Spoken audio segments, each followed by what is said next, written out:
Come on, we sing together. You call me out upon the waters, the great unknown, where feet may fail, and there I find you in the mystery, in oceans deep. My faith will stand. Selamat pagi teman-teman. Puji nama Tuhan kita bisa kembali beribadah meskipun di rumah masing-masing. Tetap jaga kesehatan ya teman-teman. Sekarang teman-teman bisa mengambil saat teduh secara pribadi.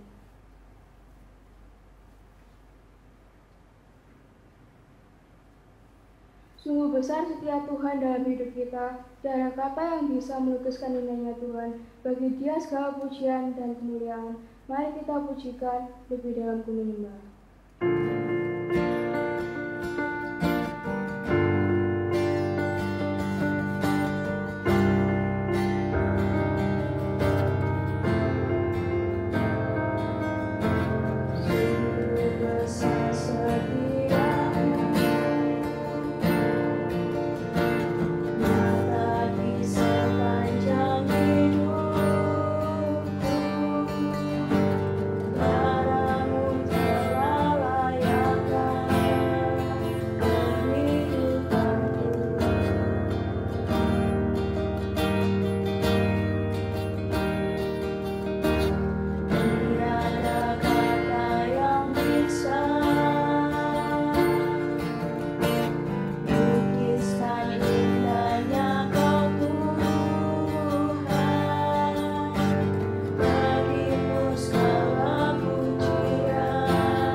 Teman-teman, kita merefleksikan segala yang kita lakukan. Mungkin kita menyakiti hati orang tua, saudara, teman, terlebih Bapa kita yang ada di surga. Kita berdoa minta pengampunan dengannya. Mari kita berdoa. Ya Tuhan, terima kasih atas pelayanan ini. Kau telah menyertai sepanjang hidup kami sampai hari ini. Ya Tuhan, tolong ampunilah segala dosa kami yang lakukan sampai ini. Terima kasih ya Tuhan, dalam nama Tuhan Yesus, syukur haleluya, amin.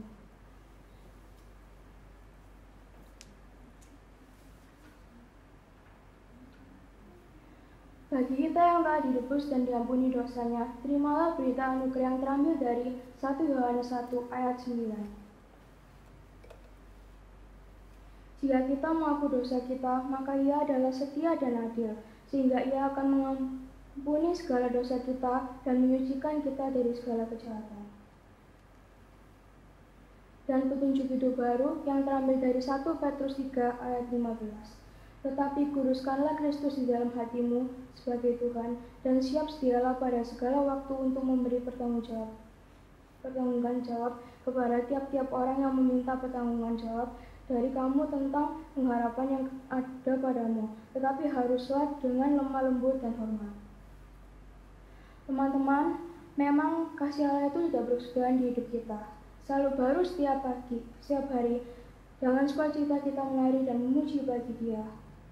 Mari kita menyanyikan kasih Allah tak berkesudahan.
Tuhan, siapkan diri kita, hati dan pikiran.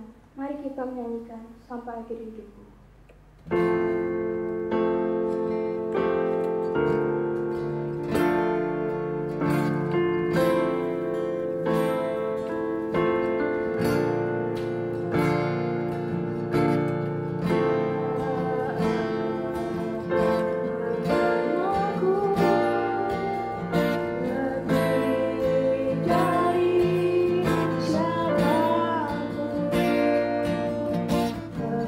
Tahu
Selamat pagi, teman-teman Westlight Community, Muda Remaja Westlight KT Citra Raya.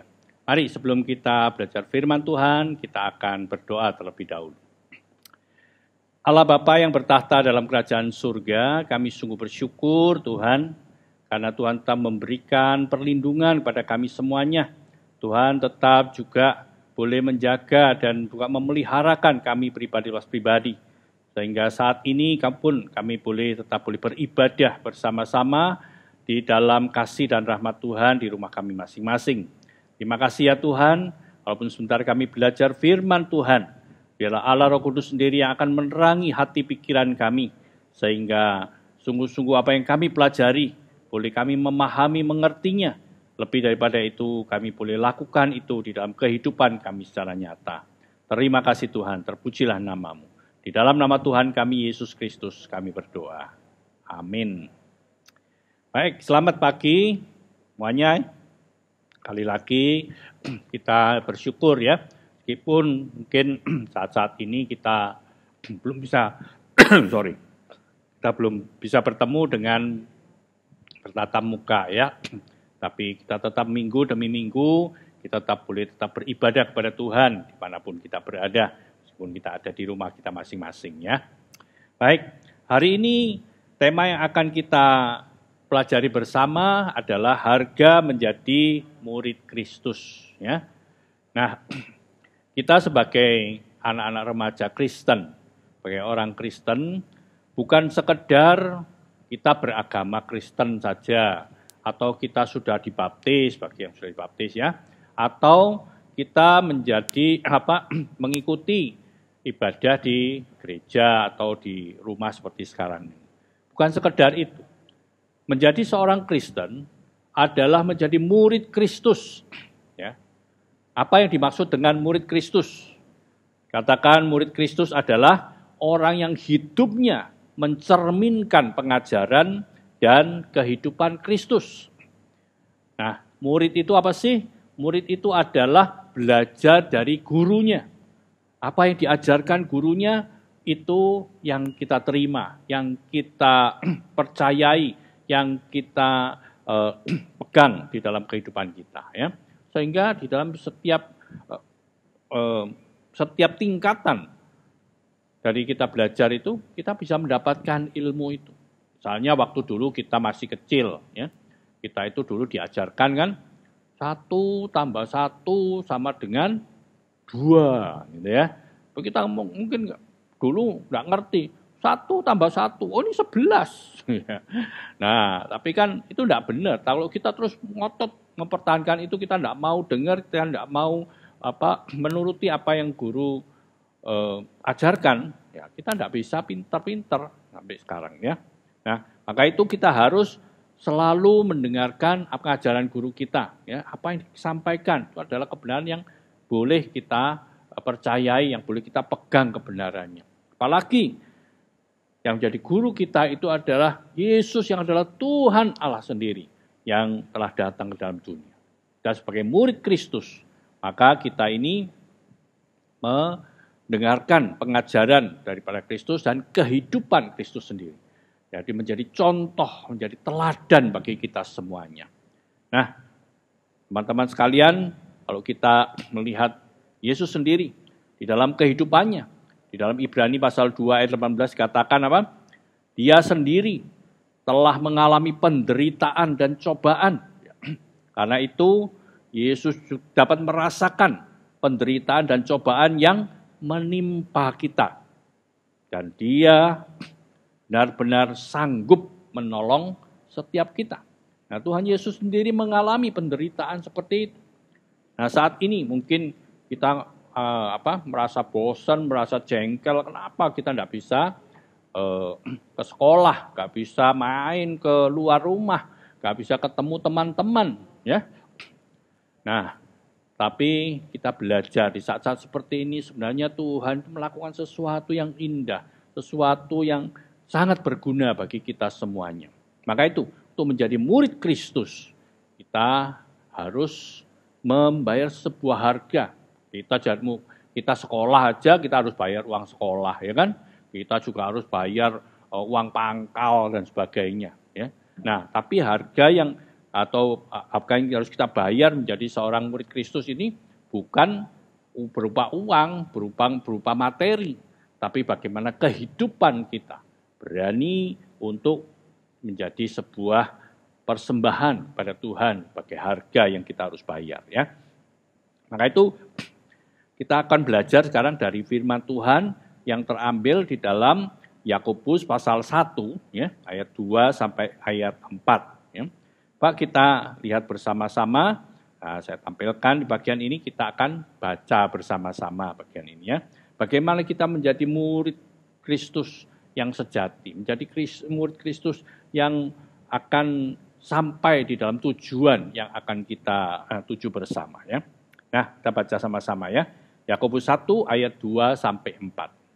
Saudara-saudaraku, anggaplah sebagai suatu kebahagiaan apabila kamu jatuh ke dalam berbagai-bagai pencobaan, sebab kamu tahu bahwa ujian terhadap imanmu itu menghasilkan ketekunan, dan biarlah ketekunan itu memperoleh buah yang matang, supaya kamu menjadi sempurna dan utuh, dan tidak kekurangan suatu apapun. Ya. Nah, saya juga mengajak kita semuanya melihat bagian ini, Yakobus pasal 1 ayat 2 sampai 4 ini, dari versi Alkitab yang berbeda. Versi Alkitab bahasa Indonesia yang disebut bahasa Indonesia sehari-hari, atau disingkat BIS, BIS. Ya. Nah, dari situ kita akan menemukan juga satu pola yang sama, yang penjelasan yang lebih mudah kita mengerti. Ya. Katakan begini, Mbak, teman-teman baca dari Alkitab yang ada ya, yang kalian baca. Sekarang saya akan bacakan dalam yang versi bahasa Indonesia sehari-hari.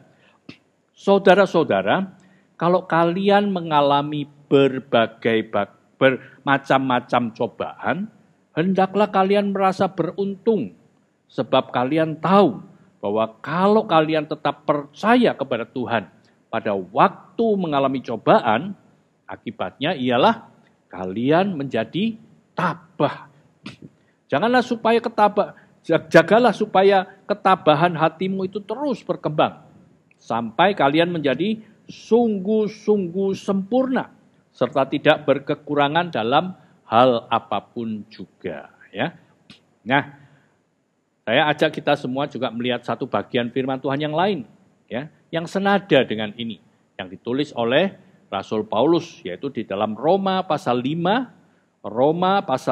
ayat 3 sampai ayat yang ke-5. Ya. Roma pasal 5 ayat 3 sampai ayat yang ke-5. Ayo kita lihat sama-sama ya bagian ini. Nah, nanti kita akan combine, kita akan gabungkan semuanya. Kita akan bisa menemukan sebuah pola yang begitu luar biasa sekali. Ya. Nah, kalau surat Yakobus tadi ditulis oleh Yakobus ya, Bapak yang namanya Yakobus, yang surat Roma ini ditulis oleh Rasul Paulus ya.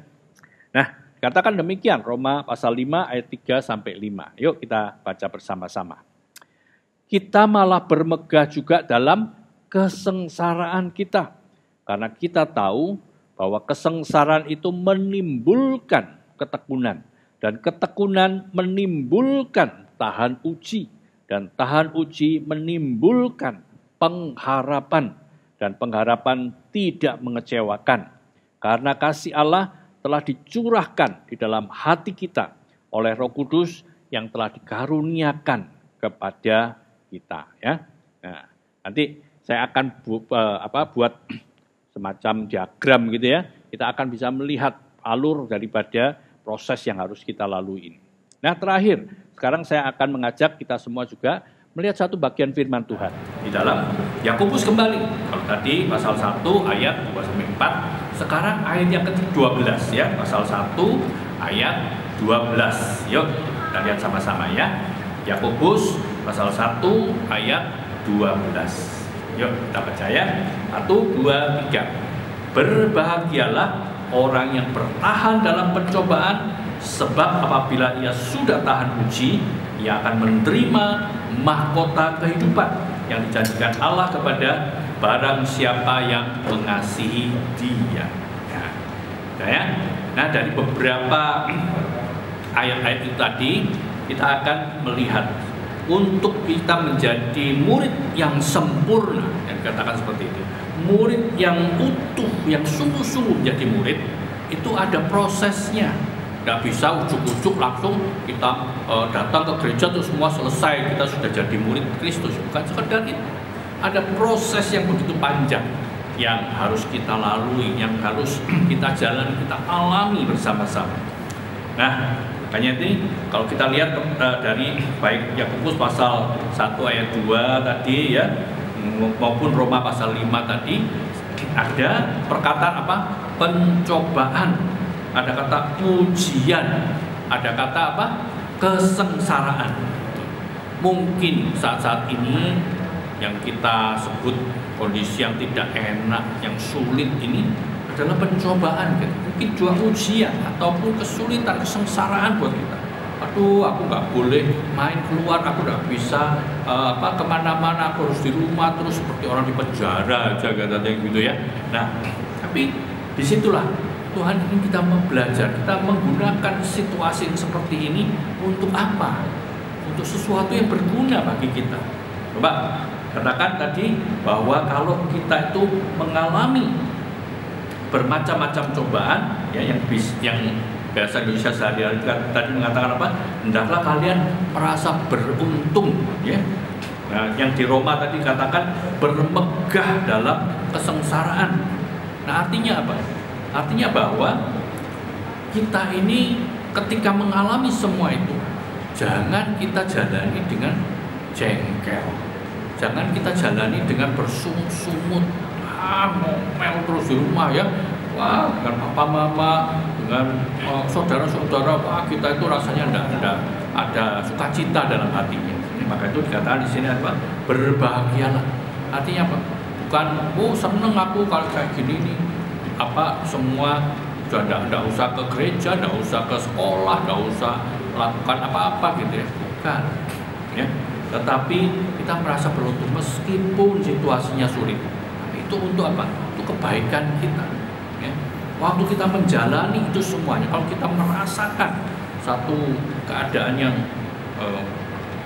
beruntung, keadaan yang sukacita, keadaan yang kita katakan bermegah, ya, rasa waduh sukacita. Karena apa? Keadaan seperti ini tidak selalu ada. Orang mengalami dunia, mengalami wabah pandemi seperti ini tidak selalu ada. Waktu Musa juga waktu masih muda, masih kecil, tidak ada pandemi seperti ini, ya. Dikatakan pandemi itu ada 100-200 tahun yang lalu itu pernah terjadi. Nah, justru kalian yang mengalami saat ini, mari kita menggunakan saat-saat seperti ini sebagai satu kesempatan yang Tuhan pakai untuk memproses kita. Memproses apa? Di tengah-tengah pencobaan ini kita mengalami ketekunan, ketabahan, seperti dikatakan di dalam ayat yang ketiga tadi, ya, bahwa apa? Bahwa ketika engkau memperoleh buah yang matang gitu, ya, bahwa imanmu, ujian terhadap iman itu menghasilkan ketekunan. Ayat yang kedua, ya, ketiga. Nah, artinya apa? Kita ini justru disinilah kita belajar tekun, kita belajar tetap percaya kepada Tuhan. Ya. Katakan seperti itu supaya apa? Kita tetap yakin bahwa Tuhan itu mengasihi kita. Orang banyak bertanya, loh, kalau Tuhan itu berkuasa, kenapa Tuhan nggak bisa menghentikan penyakit ini, corona ini, ya, pandemi ini, COVID-19 ini? Tuhan tidak sanggup untuk menghentikan itu semua. Itu terlalu kecil buat Tuhan untuk menghentikan itu semua. Tapi saya percaya bahwa Tuhan punya maksud yang indah, maksud yang baik untuk kita semuanya, untuk bangsa kita, untuk dunia ini, ya. Maka itu katakan apa? Supaya kamu menjadi tabah, supaya kamu menjadi tahan uji, ya. Nah, kalau kita lihat di tengah-tengah keadaan seperti itu, kita terus-menerus belajar untuk selalu taat kepada Tuhan. Dan kita gunakan waktu, kita manfaatkan apa yang kesempatan-kesempatan yang ada, supaya apa? Kita bisa mengatur waktu-waktu kita. Terus kalau di rumah tidur, terus melakukan hal-hal yang tidak produktif ya, mainan, terus bukan. Waktu belajar tetap kita ada waktu untuk belajar, dan kita sediakan waktu untuk apa? Sungguh-sungguh baca firman Tuhan, sungguh berdoa kepada Tuhan, sehingga sungguh apa? Kerohanian kita bertumbuh, dan kita juga bisa menggunakan waktu untuk membantu orang tua atau apa yang bisa kita lakukan di sini. Nah, itu kita dengan tekun kita lakukan, sehingga kita memiliki ketabahan. Bahkan katakan ketika kita terus melakukan dengan ketekunan itu, akhirnya itu menjadi buah yang matang. Ya. Artinya apa? Ada tahan uji. Kita menjadi orang yang tabah, orang yang tahan uji. Dan terus kalau itu dilakukan terus, akhirnya baru menjadi sempurna, menjadi utuh. Ya. Katakan di dalam Roma tadi ada pengharapan yang tidak mengecewakan. Baru disitulah ada kebahagiaan dan mahkota kehidupan, seperti diagram yang sudah saya lakukan ini, yang sudah saya tuliskan di sini ya.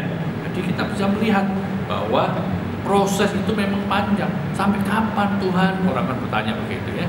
Ya, seumur hidup kita itu adalah satu proses di mana Tuhan terus bekerja dan berkarya di dalam kita, melalui kita ya, dengan kondisi seperti ini.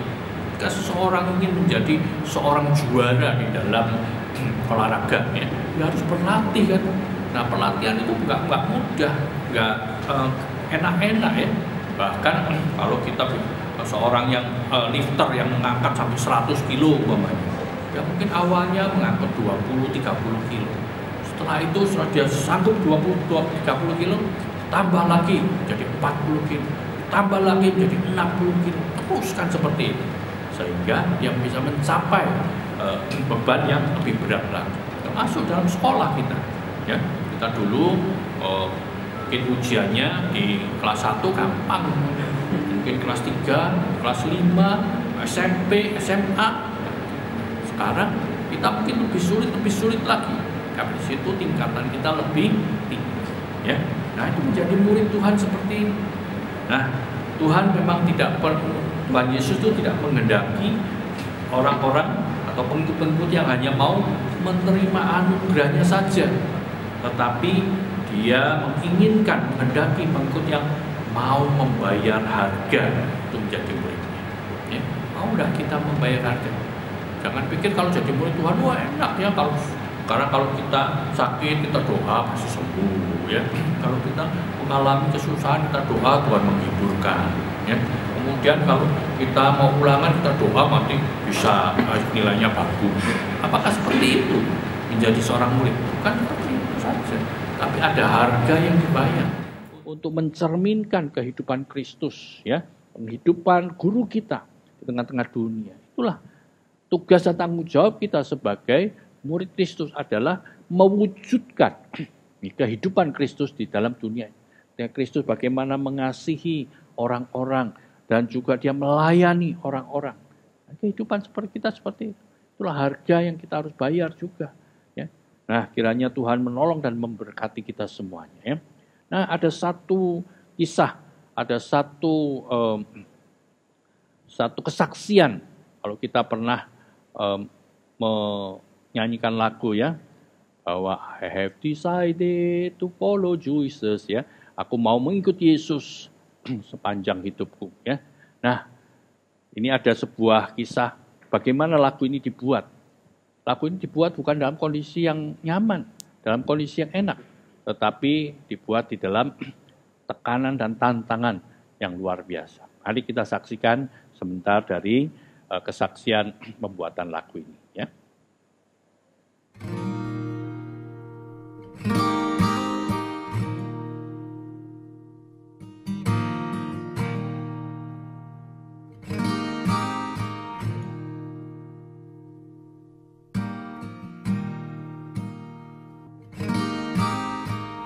There's a true story of a small village in India. And in this village, there was this family that came to a saving faith in Jesus Christ as Savior and Lord. This agitated the village so much, and everybody became so upset that an angry mob gathered and shoved them into the public square. The village chief confronted them, and he said to the man, "If you and your family will not recant your faith, you all will surely die." The man didn't know what to say or what to do, and so the only thing that came to mind for him were the words of a song that he himself had composed when he had first surrendered his life to God. And so he began to sing, "I have decided to follow Jesus. No turning back, no turning back." And with that, horrifically, his children were killed. I have decided to follow Jesus. I have decided to follow Jesus. I have decided to follow Jesus. No turning back, no turning back.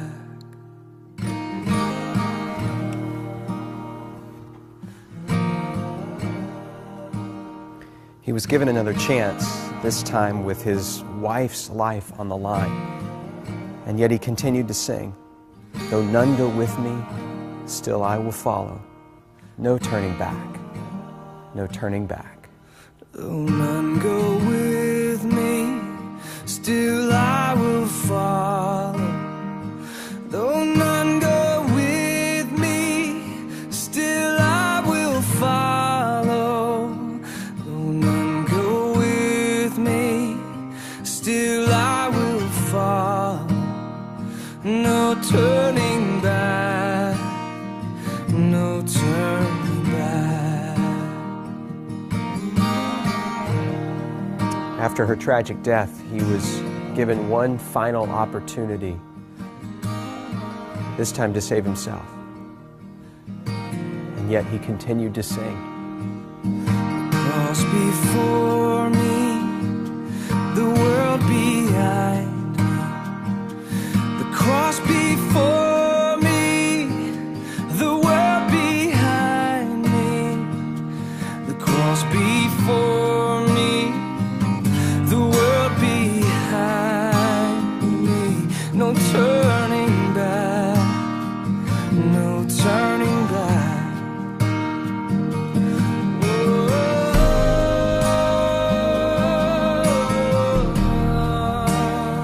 Even though that man and his family died on that day, something remarkable happened.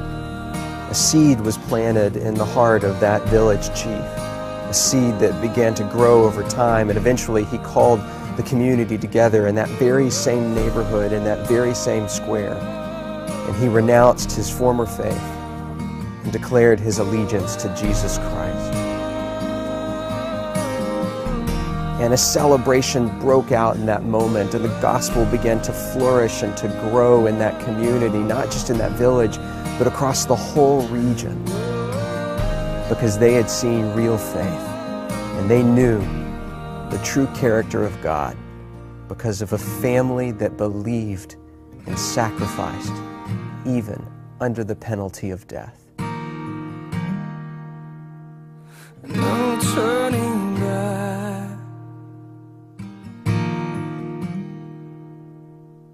no turning back.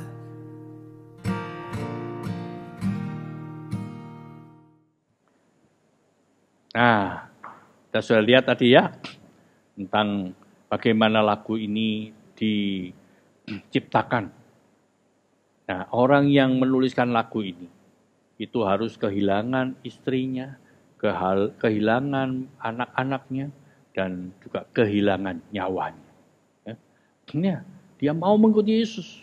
Kita seringkali nyanyinya hanya asal-asalan saja, tapi itu harganya adalah sebuah nyawa. Nah, teman-teman sekalian, kita mungkin belum sampai seperti itu. Harga yang kita bayar belum separah itu, semahal itu. Tetapi kehidupan kita itu itu harus dipersembahkan jadi persembahan yang hidup, yang kudus, dan yang berkenan kepada Tuhan. Dan Tuhan menolong dan memberkati kita semua untuk menjadi murid-murid Tuhan yang setia. Mari kita berdoa. Allah Bapa yang bertahta dalam kerajaan surga, Tuhan terima kasih karena Engkau sudah mengasihi kami. Engkau telah mati untuk kami, untuk menebus kami, dan menjadikan kami anak-anak-Mu, murid-murid-Mu ya Tuhan. Ajar kami setia, ajar kami tekun terus untuk mengikut Tuhan dengan sungguh-sungguh sampai kami bertemu dengan Tuhan. Ya Tuhan, biarlah Engkau sendiri yang akan tolong supaya kami menjadi saksi Tuhan di dalam rumah tangga kami, dengan orang tua kami, dengan saudara-saudara kami, bahkan juga dengan teman-teman kami, supaya kami menjadi saksi-Mu untuk kemuliaan dan kebesaran nama-Mu selalu. Terima kasih ya Tuhan, Kau sendiri akan pakai anak-anak-Mu ini. Sejak mereka masih muda, mereka boleh menjadi murid Tuhan yang setia sampai selama-lamanya. Dalam nama Tuhan kami, Yesus Kristus, kami berdoa. Amin. Terima kasih karena kita sudah mengikuti ibadah online ini. Kiranya Tuhan memberkati kalian senantiasa di dalam masa-masa yang penuh dengan tantangan ini. Dan selalu boleh bersyukur di dalam Tuhan. Amin. Spirit, lead me where my trust is without borders. Let me walk upon the waters wherever you would call me. Take me deeper than my feet could ever wander, and my faith will be made stronger in the presence of. Come on, let it be your prayer. Spirit, lead me where my trust is without borders.